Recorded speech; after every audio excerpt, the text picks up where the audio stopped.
ఇంకా ఏ ఆటంకం జరగదు అనే ఉద్దేశంతో నేను కూడా బయలుదేరాను. ఫస్ట్ మేము 7వ తారీఖు నైట్ వెళ్ళామమ్మా. కనిగిరి నుంచి హైదరాబాద్కి వెళ్ళాము. మధ్యలో సాగర్ డ్యామ్కి అన్ని తీసుకున్నారు గేట్లు. అక్కడ కొంచెం సేపు అక్కడ ఇంకా మొత్తం హైదరాబాద్కి ఆస్వాదించి మేము హైదరాబాద్కి వెళ్ళాము. హైదరాబాద్లో ఆ నైట్ అక్కడే ఉండి మరుసటి రోజు ఉదయము ఫ్లైట్ అన్నమాట కొల్హాపూర్కి డైరెక్ట్గా ఉంది. అక్కడికి వెళ్ళాము. అక్కడికి వెళ్ళిన తర్వాత ఆ రోజు మేము బయలుదేరి వెళ్ళిన తర్వాత 1:30కి కొల్హాపూర్ దిగాము. దిగిన తర్వాత ఒక హోటల్కి వెళ్ళామమ్మా. హోటల్లో ఉండి అక్కడ సామాన్ పెట్టుకొని ఫోన్ చేసుకొని అక్కడ కోట ప్రసిద్ధి అంట. కొల్హాపూర్లో మహారాజులు పరిపాలించిన కోట ప్రసిద్ధి అని చెప్పారు. ఇంకొకటి వచ్చేసి జ్యోతిర్మయ దేవాలయము ఉంది. అది జ్యోతిర్లింగాలతో సమానమైన దేవాలయము అని చెప్పారు. రివర్ వే అక్కడ ఉండే రివర్ వే చూసుకొని ఆ 3 చూసుకొని నైట్కి ఇంటికి వచ్చేది. అదే రూమ్కి వచ్చేసామమ్మా. వసతికి వచ్చేసాము. ఉదయాన్నే తెల్లవారుజామున 6:30 తెల్లవారుజామున 5ంటికి రమ్మన్నారమ్మా. మళ్ళీ ఒక పంతులు గారు వచ్చి 6:30, 7 అవుతుంది అమ్మవారికి అభిషేకానికి వచ్చేసేయండి అన్నారు. అక్కడ అమ్మవారి దగ్గరికి అభిషేకానికి వెళ్ళాము. అభిషేకం చేసిన తర్వాత అమ్మవారి నిజ దర్శనం కూడా మాకు అయిందమ్మా. తర్వాత స్వామికి అమ్మవారికి అలంకరించి హారతులు ఇచ్చారు. 5-6 హారతులు ఇస్తారు. ఆ హారతులు చూసుకొని ఇంకా రూమ్కి వచ్చేసాము. రూమ్కి వచ్చి టిఫిన్ చేసుకొని మళ్ళీ మేము పండరీపురం బయలుదేరామమ్మా. పండరీపురంలో ఆ రోజు నైట్కి విష్ణు సహస్రనామంతో స్వామికి తులసితో పూజ చేయించారు. పూజ చేయించిన తర్వాత మరుసటి రోజు స్వామికి తెల్లవారుజామున 3ంటికే రమ్మన్నారమ్మ దేవస్థానానికి. ఆ దేవాలయానికి వెళ్ళాము. దేవాలయానికి వెళ్తే 4 గంటలకు స్వామివారి గర్భగుడి వాకిళ్ళు తీశారు. గుడి వాకిళ్ళే 4ంటికి తీశారు. మేము ఒక అరగంట సేపు అక్కడ కూర్చొని ధ్యానం చేసుకుంటూ ఉన్నాను. నేనైతేను ఇంకా వాళ్ళందరూ ఏయో మాట్లాడుకుంటూ ఉన్నారమ్మా. ధ్యానం చేసుకుంటూ ఉన్నాము. 4ంటికల్లా గర్భగుడి వాకిలు తీశారు. ఫస్ట్ మేమే కూర్చున్నామమ్మా. మాకు ఒక అతను 4 నెలల నుంచి రమ్మని చెప్తున్నారు. మా సార్కి కుదరక మాకు మొన్ననే కుదిరింది, వెళ్ళాము. ఫస్ట్ మేమే అన్నమాట. స్వామికి మాత్రము అభిషేకం చేసేది మాత్రం వాళ్ళేనమ్మా పంచామృతాలతో. ఆ తర్వాత వాటర్ ఇస్తారు. ఆ వాటర్తో గొంతు దగ్గర నుంచి పాదాల వరకు మనల్ని కడగమంటారమ్మా. ముఖం మాత్రం పట్టుకోవద్దన్నారు. ఇంకా స్వామి దగ్గర అట్లా చేశాము. ఒక 10 నిమిషాలు అభిషేకం అయిన తర్వాత అందరినీ పాదాలు నమస్కరించారు. స్పర్శ దర్శనం చేయించారు స్వామిని. ఆ స్పర్శ దర్శనం చేసుకుంటే అనుకుంటే కొంచెం వేరుగా ఉంటాము. నాకైతే నా రోమాలన్నీ ఇంకా వచ్చుకొని అట్లా అనిపించింది. చాలా సంతోషం వేసింది. తర్వాత స్వామి ఒక గంట సేపు అలంకరణ చేశారమ్మా స్వామికి. తెల్లవారుజామున మాకు 4ంటికి దర్శనానికి వెళ్తే 6ంటికి బయటకు వచ్చేసాము. హారతులన్నీ చూసుకొని వచ్చిన తర్వాత రూమ్కి వచ్చాము. అక్కడికి స్వామీజీ మీరు దిగామన్నారు చూడండి, మీరు దిగారు చూడండి మొన్న, అక్కడే మమ్మల్ని దిగారు స్వామి. ఇంకా అక్కడికి వచ్చేసామమ్మా. మేము సర్దుకొని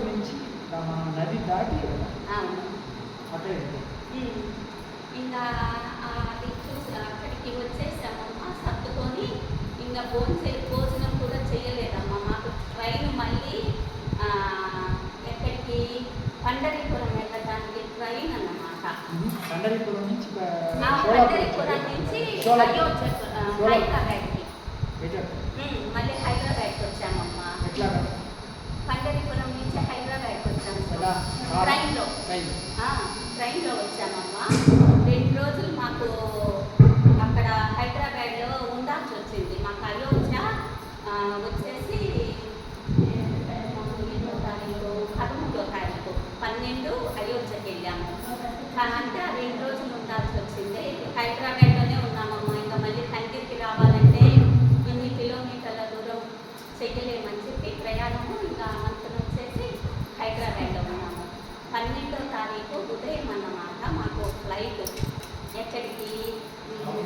అయోధ్యకి.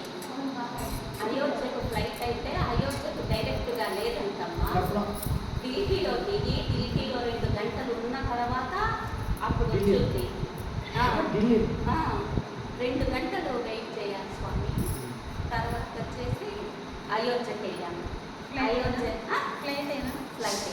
ఫ్లైట్ కానీ దానికంటే కూడా తక్కువ ఖర్చు ఏమిటంటే హైదరాబాద్ నుంచి లక్నో నుంచి అయోధ్య. అట్లా అనుకోలేదు స్వామి. ఇంకా తర్వాత వీళ్ళు ఈరోజు మొన్న చూశారు కదా, ఇంకా తర్వాత నుంచి లక్నోకి వెళ్ళి లక్నో నుంచే వెళ్దాము, మనకు తొందరగా అవుతుంది అని అనుకున్నారు స్వామి. కష్టంగా వెళ్ళామమ్మా. వెళ్ళి అయోధ్యలో బాలరాముడిని చూసుకున్నాము. మేము మమ్మల్ని కూడా అక్కడ తెలిసిన వాళ్ళు ఉంటే ఫస్ట్లోకే పంపించారు. అయితే స్వామి మనల్ని తాకలేదు. మనము కొంచెం దూరంలోనే స్వామిని చూసుకొని వచ్చేసామన్నమాట. అక్కడ చుట్టూ కట్టుబడి చాలా ఉందమ్మా. ఇంకా కట్టుబడి మాత్రం కాలేదు. గర్భగుడి మాత్రము కట్టుబడి అయ్యి స్వామిని ప్రతిష్ఠించారు. అదంతా చరిత్ర మొత్తము, చరిత్రకు సంబంధించిన గుళ్ళన్నీ కడతారంట. అక్కడ 1000 ఎకరాలు ఉన్నాయి కదా, అక్కడ కడతారంట. ఇంకా అక్కడి నుంచి వారణాసికి వచ్చామమ్మా. ఇది వెహికల్లో వచ్చాము. వెహికల్లో వచ్చి 4 గంటలు అన్నమాట అయోధ్య నుంచి వారణాసికి. ఇంకా వారణాసిలో స్వామి విశ్వేశ్వరుని చూసుకొని, అన్నపూర్ణమ్మ వారిని చూసుకొని, ఆ తర్వాత విశాలాక్షి అమ్మవారి దగ్గర అమ్మవారిని దర్శించి, ఇంకా తర్వాత నైట్కి వర్క్ చేశాము సత్రంలో. తెల్లవారుజామున 2ంటికి మహామంగళ హారతి అని ఇస్తారమ్మ స్వామికి. ఆ హారతికి తీసుకొని వెళ్ళారు. అక్కడ అభిషేకము స్వామిని చూసుకొని ఇంకా మళ్ళీ వచ్చేసాము. ఆ రోజు ఆగస్టు 15th అయింది. అయితే ఇంకా వాళ్ళు మమ్మల్ని ఎవరు ఎయిర్పోర్ట్లో వాళ్ళు మాకు 3 గంటల ముందు నుంచే మెసేజ్ పెడుతున్నారు, మీకు ఆటంకం జరుగుతుంది, మీరు అందుకని 3 గంటల ముందే రావాలి అని చెప్పి. ఇంకా తెల్లవారుజామున 5ంటికి బయలుదేరి 6:30కి అలా ఎయిర్పోర్ట్కి వచ్చేస్తాము. ఇంకా అక్కడే కూర్చున్నామమ్మ 9:30 దాకా. అంతసేపు రమ్మన్నాను స్వామి. అక్కడ ఇంకా రోజు ఆగస్టు 15th మీకు ఆటంకం జరిగిందంటే ఫ్లైట్ ఎక్కిపోతే మీరు ఇబ్బంది పడతారు అని చెప్పి మెసేజ్ పంపించారు స్వామి. అందుకని ఊరేగింపు జరగటం వల్ల వల్లనని నేను అనుకున్నాను స్వామి. ఇంకా స్కూల్ పిల్లలు చిల్డ్రన్స్ అట్లా వస్తూ ఉంటారు కదా, అందుకనేమో వాటి ముందు రమ్మన్నారు అనుకున్నాను. అక్కడే కూర్చున్నాం స్వామి 3 hours పైన. ఇంకా తర్వాత వచ్చిందమ్మా 1:30 కల్లా మళ్ళీ హైదరాబాద్ చేరుకున్నాము. ఇంకా హైదరాబాద్ నుంచి ఇంటికి వచ్చేసాం. ఇది యాత్ర అక్కడ చూసాను స్వామి మేము కూడాను. యాత్ర అనేది కూర్చోండి. ఆ పదం యొక్క అర్థం తెలుసా? పదం యొక్క అర్థం తెలుసా? యాత్ర అనేది యా అంటే వెళ్ళుట, ప్రా అంటే కాపాడుట. ఏది మనము వెళ్ళటం ద్వారా మనల్ని కాపాడుతుందో అది యాత్ర. అందువల్ల తీర్థయాత్ర, మనం తీర్థానికి వెళ్ళటం ద్వారా ఏదైతే మనల్ని కాపాడుతుందో, దేని నుంచి? పాపాన్ని నుంచి, దుఃఖాన్ని నుంచి. అందువల్ల దాన్ని యాత్ర. తీర్థయాత్ర, దైవయాత్ర, పాదయాత్ర. మీరు చేసింది ఏమిటి? పాదయాత్ర ఈరోజు. సో ఏది మిమ్మల్ని నడిచి రావడం ద్వారా కాపాడుతుందో అది పాదయాత్ర. అసలు నా గొప్ప విషయం, మేము అసలు అయోధ్యకి వెళ్ళింది వాసవి సత్రం తరఫున స్థలం తీసుకోవడానికి వెళ్ళారమ్మా. అది సంగతి. అక్కడ 6-7 ప్లేసులు చూసి వచ్చారు. ఇంకా కమిటీ వాళ్ళు ఇంకా అక్కడ అది సత్రం కట్టించాలి అని చెప్పేసి వాళ్ళు కోరుకున్నారు. అమ్మ నంద్యాల నుంచి వాసు మరియు ఇద్దరు వెళ్ళి అక్కడ 2 ఎకరాల స్థలం తీసుకున్నారు. 1,60,00,000 ఒక్కొక్క ఎకరం. దీన్ని తెలుసుకొని పీజీ వెంకటేష్ గారు వాళ్ళని పిలిపించి, బాబు ఆ 2 ఎకరాలు మాకు ఇవ్వండి, ఇవి కొంచెం పెద్ద ప్లాన్తో చేస్తాము అని. సరే పెద్ద ఆయన అడిగారు, వాళ్ళు ఇచ్చేసారు. సో అంటే ఇప్పుడు పీజీ వెంకటేష్ గారి తరఫున ఒక సత్రం రాబోతుందా? లేదు.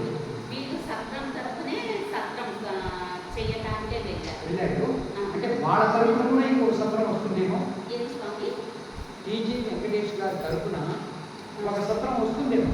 ఏమో స్వామి, నాకు వాళ్ళు ఆల్రెడీ తీసుకున్నారు. అవునా, నాకు ఆ లిమిటెడే నాకు దగ్గరికి నాకు తెలీదు. నేను నాకు చెప్పలేదు. అంటుంటే కూడా నేను వినలేదు స్వామి. ఈ విషయం నేను ఆయన దాదులపల్లి జ్యోతిష్యుడు మస్తాంబాబు గారి ద్వారా తెలుసుకున్నాను. వారు చెప్పారు, ఈ నంద్యాల వాసు ఇంకొక అప్పుడు ఇద్దరు వెళ్ళి 2 ఎకరాలు కొన్నారు, రిజిస్ట్రేషన్ కూడా అయిపోయింది. ఆ స్థలాన్ని